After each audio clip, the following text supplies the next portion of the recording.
The Five Nights at Freddy's movie is predicted to make at least $5. Recently, the Five Nights at FNAF movie has begun filming after many different directors, many different scripts, and many different dead children. Now, I've been a fan of the FNAF series for a very long time. I've made multiple videos on the series, whether it's to do with the games or the lore. That being said, I don't think I've ever fully completed one of the games in my life. However, I do feel like I know an acceptable amount of the lore. I kinda lost interest in the story after Pizzeria Simulator, as in my opinion that was pretty much the end of the main story of FNAF, but I still do respect Help Wanted and Security Breach as very good games. However, I'm not focusing too much on the games in this video. I'm here to talk about the movie. Now, obviously, there isn't much to talk about when it comes to what we actually know about the movie. We've currently only got photos of a couple of screens, and finally, FNAF is in real life. But what I want to discuss is what I want from the FNAF movie, and why is it Springtrap hitting the Dougie? So, the first thing that comes to mind when I think of FNAF is the lore. The amount of lore in the Five Nights at Freddy's series is famously massive and convoluted, and there is physically no way that the movie can cover everything. So I've spent a very long 7 minutes thinking of what they could possibly show lore-wise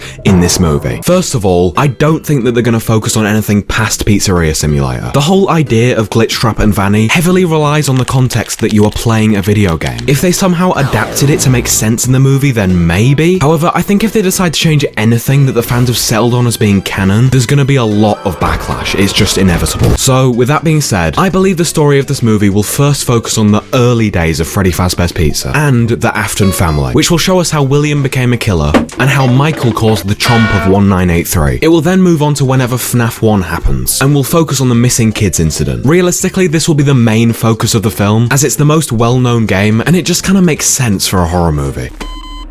But it also raises the question of how many years this movie is going to take place in. Considering the games are multiple years apart, it wouldn't really make sense or be easy to understand if it was constantly skipping years. So my guess is they will kind of condense the story, maybe into 1 or 2 locations rather than every location from the games. I'd say it makes most sense for the FNAF 1 location and the FNAF 3 location to be used, as in my opinion they're the most important to the story. Now, the scene I am most excited for, and I really hope they don't screw up somehow, is William Afton getting splunked. I feel like this could very easily be the most horrifying and best scene in the movie if they do it right, and it kind of all depends on how much this movie is aimed towards children. Let's be honest, okay? A majority of the FNAF fanbase are pretty young. I'm not talking like Paw Patrol Grand Prix young, but decently young. But I do hope that this movie isn't pulled back by that. I don't want this movie to feature a lot of gore, however, I do really hope that the Springlock scene is pretty hard to watch. But anyway, back to the story. I think they'll alter the story a little bit, as it makes most sense to end the movie with the ending of Pizzeria Simulator. It is simply the best way to end the movie. It just makes sense. I wish they could feature everything that happens in the games, but if I'm being realistic, the chances of that happening are very low. And I don't want them to focus on creating new lore. I think this movie will mostly be clearing up and streamlining the original story of Five Nights at Freddy's. And considering a lot of the story is told through 8-bit minigames, it would make sense as to why that wouldn't be 100% accurate. So I think this movie will be used to both confirm and deny things that people have decided are canon. I don't really think this movie is going to try and add anything to the story. At least I hope it doesn't, because it is already way too confusing. Or potentially it could be a complete retelling of the story. However, I think if they completely retold the story, people would get way too angry. So no pressure to Blumhouse, but if the movie is not flawless,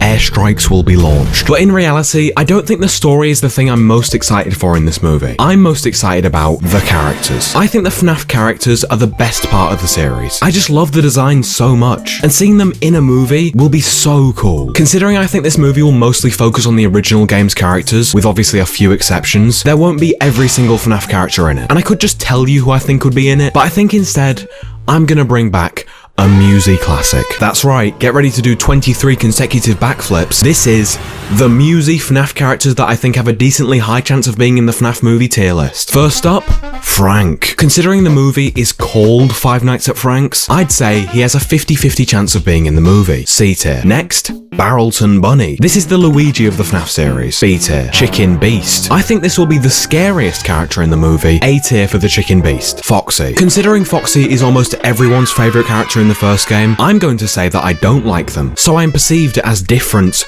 and quirky. E. Legendary Frank. I don't think Legendary Frank will play a big role in this movie, but he's got to be featured somehow. He's up there with Barrelton. Phone Guy. I already know this is going to be the comic relief character. You cannot tell me otherwise. eyes, and it will not be funny. F. Balloon Boy. F. Mario! I have no idea how this character will be featured, but I feel like they have to be. A. Uh-oh. Cheeky villain. This will be the best character in the film. I am not biased. S tier for Shaggy. The main character. This is the main character. Main character tier. Spinky. If they do this character right, and they use the original Spinky design from the games, I will love this movie even if it's bad. Spinky tier. Queen Elizabeth. Sorry, but dead kids belong in the dung tier. Citrus Baby. I don't know how this character could be included, but I don't really see them not being in the movie. E tier. And finally, Vanity. Now, this character could definitely not be in the movie, but if they are, they're gonna be in the after credits scene teasing a sequel.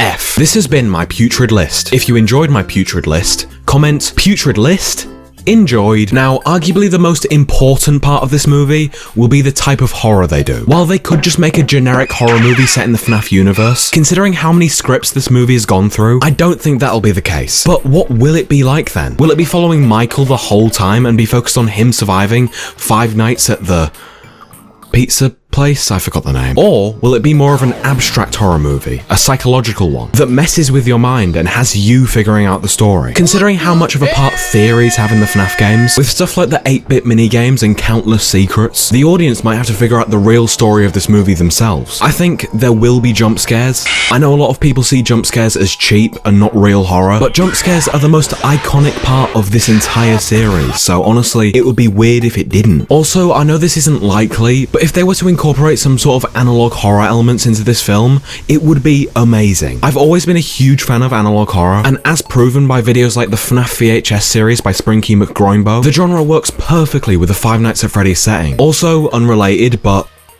listen here, Squinkle McBobo, or whatever your silly name is. If by chance you see this video, one of your FNAF VHS videos, I'm not going to tell you which one, scared me so bad that I could not sleep. I expect 2 apologies. So yeah, I'm really looking forward to this movie, and I've pretty high hopes for it, considering the great cast members we've seen so far, and Blumhouse's previous films. But it could also very easily be bad. Subscribe if you agree that there should be a 10-minute scene of Springtrap falling down the stairs, and having to pick up all of the pieces of his costume before reluctantly going back upstairs in order to glue it back together, only to fall down the stairs again.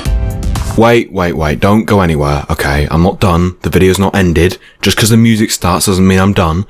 Okay, I mean, it kinda does, but still. You really think I'd end the video without mentioning the new MewZe pillow on MewZeStore.com and the new quartered MewZe pillow on MewZeStore.com? If you buy this, you're getting the opportunity to punch me in the face. Are you really gonna miss out on that?